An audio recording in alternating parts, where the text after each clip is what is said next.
Madame la Présidente, dear Ursula, thank you, Monsieur le Président, dear Antonio. Be careful what you wish for. The location of the next summit, you mentioned the Arctic, where I'm from. Last time the European Union was at a summit in the Arctic, it was in Iqaluit in February, which was a G7 summit. I remember it vividly. And I remember this. It was the start of the sovereign debt crisis that affected a number of countries in the world. Okay? Think about the difference between then and now. Think about the institutional changes in Europe. Think about what's happening in the world now in terms of the threats financially, the threats geopolitically, and the stability and the resilience of the European Union. And the fact that the European Union is looking to build positively. We're honored that part of this building is with Canada. But it shows how much has changed and how much changed when you stay true to your values and stay focused. Alors, en ce qui concerne la valeur et le mandat du nouveau gouvernement canadien, nous avons un mandat fort qui consiste à diversifier, à renforcer nos partenariats internationaux, à trouver de nouveaux moyens de coopération et de connexion et accroître la sécurité et la prospérité et la stabilité chez nous et à l'étranger, sûrement y compris l'Ukraine. Pour remplir ce mandat, nous nous tenons d'abord à nos alliés les plus fiables, ceux qui partagent à nos valeurs de démocratie, de liberté et de souveraineté. So we're meeting now in that context in, as you just said, in hard times. We might say even a hinge moment of history, a world that's more dangerous and divided, a time where the rules-based international, the global order, rules-based global order is under threat, in a time when technological change is accelerating. And we really have two choices as a jurisdiction, as a country in this circumstance. We can nostalgically look back and long for the old order to somehow return, or we can build a new one with purpose and partnership. And as the most European of the non-European countries, Canada looks first to the European Union to build a better world. And that's what today is about. It's about building on our triple alignment of values, of interests, and of trust built over the years. And so today, this is a new era of cooperation. Our strategic Canada-EU or EU-Canada strategic partnership for the future will build a new and deeper relationship that brings us closer together, from defense to digital, from supply chains to security. We're launching comprehensive negotiations across multiple areas of cooperation, connection, trade, security, digital, climate. And this will make us both more resilient and more prosperous. In many respects, what we're committing to, from our perspective, Canada's perspective, is an ongoing process to an ever closer partnership that will bring our people closer together. Ensemble, le Canada et l'Union européenne pourront créer davantage des opportunités pour les industries et les travailleurs grâce à des échanges plus fréquents et à une meilleure harmonisation des réglementations.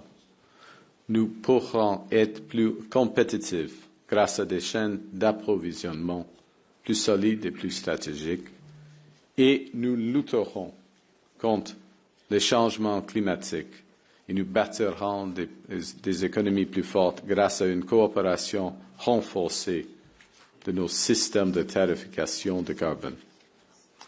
We also, in this more dangerous and divided world, must be prepared to defend our people and our values, to secure our sovereignty and protect our allies. And to these ends, we will be in The Hague tomorrow with new commitments, significant commitments to our own and our mutual defense, meeting our NATO targets, further accelerating investments in coming years, but doing so, the EU and Canada, with this new security and defense partnership, which provides for this increased cooperation across the full spectrum of security. It will help us deliver on our new requirements for capabilities more rapidly and more effectively. Will help build our industries, secure our jurisdictions. So we are very pleased to be taking this important step towards participation in SAFE as part of Rearm Readiness Europe, bringing shared expertise, joint research and innovation. You know, at its core, final word, Europe was born as a project of peace. And Canada, over the years, over the decades, has served alongside European allies in pursuit of that peace. It's that, in those circumstances, from Vimy to Juno, that the world came to know the value of our strength. But now we're working alongside the European Union to combat climate change, to achieve the Sustainable Development Goals, and to protect, amongst other things, academic and scientific freedoms. In these ways, the world knows the strength of our values. And this partnership, which is in defense and security and economics, really builds the strength, builds those strengths in both our jurisdictions and lives up to our values. So with that, thank you for the partnership. It's not over. As you say, we have dinner, and I know in Europe dinners are long and they involve a lot of work, at least when they're in this building. Other dinners in Europe are long and involve very little work, but this one will involve a lot of work, but so be it, because we have a lot of work to do. So with that, I'll hand back for questions. Thank you. Thank you very much, Mr. Prime Minister. We will now open the floor for some questions here in the room. The journalists will have to reach out to the microphones on both sides. Please identify yourselves and the media you work for. Sir. Good evening. Murray Brewster with CBC News. My question is for Prime Minister Carney. Prime Minister, if you could answer in both French and English, I'd appreciate it. This partnership that you've signed today, and recognizing that there is still some negotiation to do,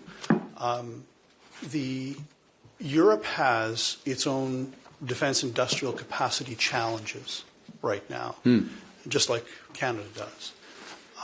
Can you explain how this particular partnership that you've signed today is going to get military equipment into the hands of the Canadian forces quickly, how it's going to expand Canada's defense industrial base, and how are you going to pay for it?